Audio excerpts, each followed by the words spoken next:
Hi, I'm Jill. I'm an artist. In 2023, we bought our boat Freya. We fixed her in Whitby and sailed around to Largs through the Caledonian Canal and the Guin Canal.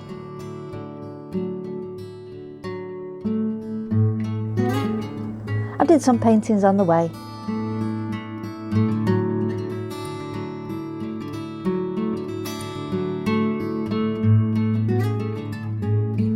Our journey continues. Welcome aboard. This is the story of our dog Guin and her first 48-hour experience on our boat Freya. Guin is great with new experiences, nervous but inquisitive, and she takes her time and works things out in her head. She's been on a narrowboat and she's been camping and in a van and in a tent. She's been to the coast many times and has experienced bridges, boatyards, marinas and locks. The biggest difference on this trip would be the new boat and the new pontoon. So I'm not pretending to be some sort of dog behaviourist or to know anything about what makes dogs tick. Guinea, sit. But I think one of the most important things is knowing your own dog. Guin's 10 years old, and what we've found is over the years she's really enjoyed new experiences. Good girl. I know, good girl. Lie down. Good girl. So she's extremely inquisitive, very quite nervous, but she's always willing to find out because she is quite an inquisitive dog. So it's knowing what your dog is like and what they can put up with when it comes to taking a dog on the boat for the first time. So we were pretty sure. Guinea, sit. Good girl. Good girl. We were pretty sure that she would be absolutely fine with it. The other thing is we kept everything as normal as possible. So we took this bed with us. We took her food that she would normally have, the bowls that she would normally have. We tried not to change as much as possible, and we tried to keep the order in which we did things as normal as possible. But other than that, it was just a case of pretending everything was fine and going to the boat. And she handled it really well. This is Guin's first steps inside the boat. We arrived in the dark and helped her onto the boat by lifting her up, as she wouldn't be able to see where she was going. Once she came through the hatch into the light, she could explore. She has her bed. Familiar smells are always helpful. And a good indicator with Guin is her willingness to eat. You ready for your food? Or is that Daddy outside? Go on then, good girl. She won't touch food or treats when she's anxious.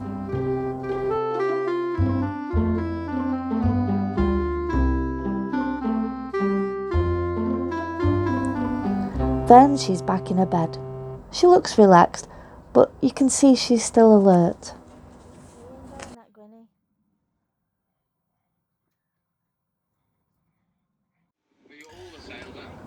After the 4-hour journey, including stops, and the excitement of getting on the boat, she was shattered, but obviously very settled.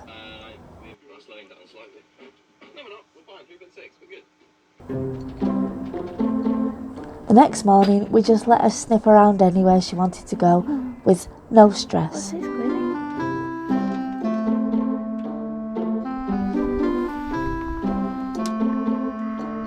Is this your first morning on the boat?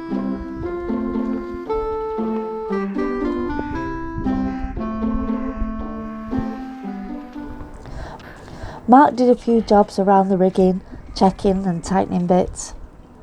And Guin was quite happy in the cockpit. So I took her back off the boat for a toileting break. At this point she still needed assistance getting on and off the boat, and I didn't have a camera running. The pontoon walk also took forever as she was still being so careful.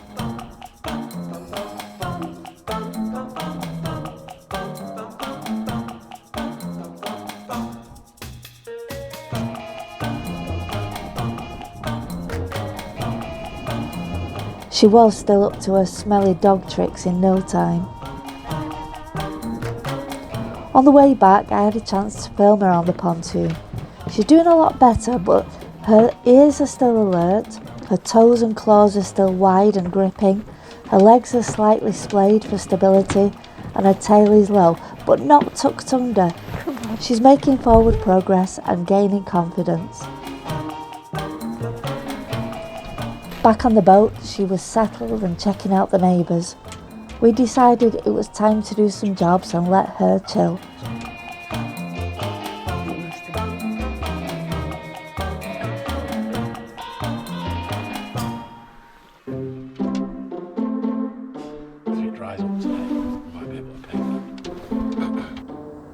She's now climbing in and out of the companionway unassisted. She's obviously intrigued by what's going on outside the boat. Although it was quite chilly, she loves being in the sunshine and obviously has all these amazing smells drifting on the breeze.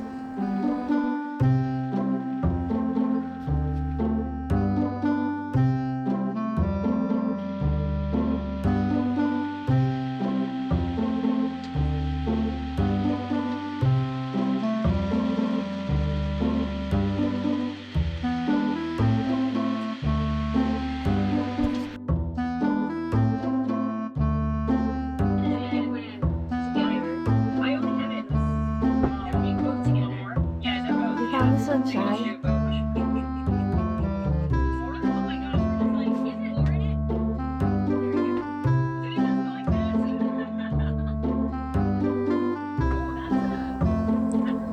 When it was our turn to have food, she was fine.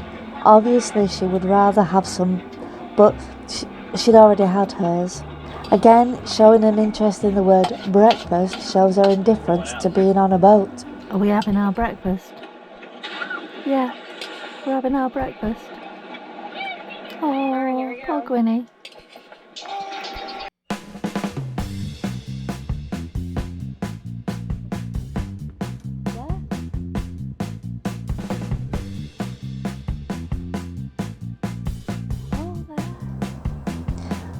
Guin's obviously found a safe spot on the port side of the cockpit. From here, she's expanding her boundaries. Lots of sniffing is always a good sign.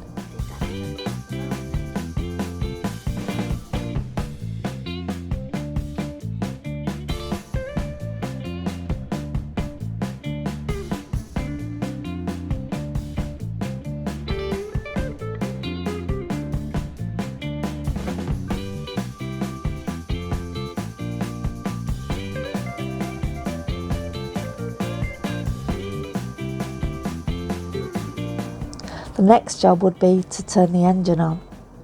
So her tail isn't tucked right under, this is good, but it does keep dipping, so she's obviously still not sure.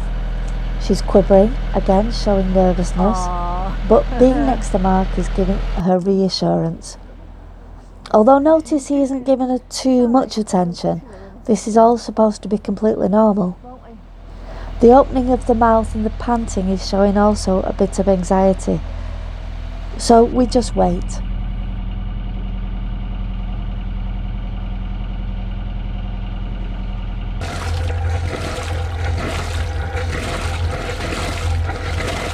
All the sounds, vibrations and smells need processing. It doesn't take long though. We left Guin in the cabin to chill and carried on with boat jobs, just being as normal as possible. We checked and marked our anchor chain. Then it was time for an afternoon walk. How are you doing, Guinea? You're getting better, aren't you? Hey, chicken? Is you walking by yourself now? Guin jumped off the boat herself as we pulled it close to the pontoon and walked along at a much faster pace. You can see her pause at anything she's unsure of and work it out on her own.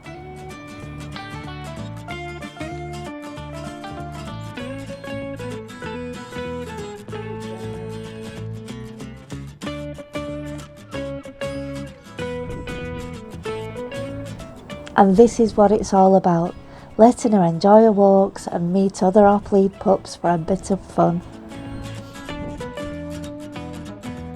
This looks like she's got one of those drones that follows around, doesn't it?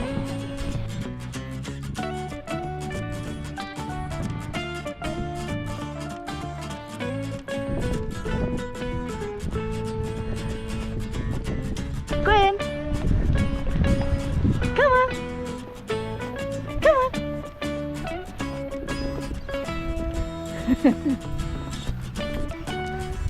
Good girl. Come on then.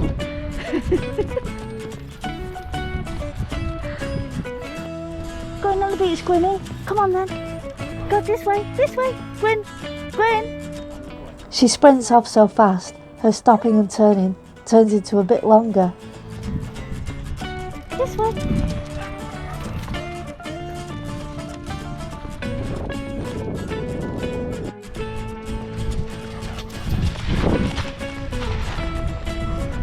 Hope this has given you a small insight into our dog's introduction to our boat. By the end, she was jumping on and off the boat, walking on the pontoons and chilling in the cockpit. Mission successful for a first trip. And of course all this adventuring leads to this.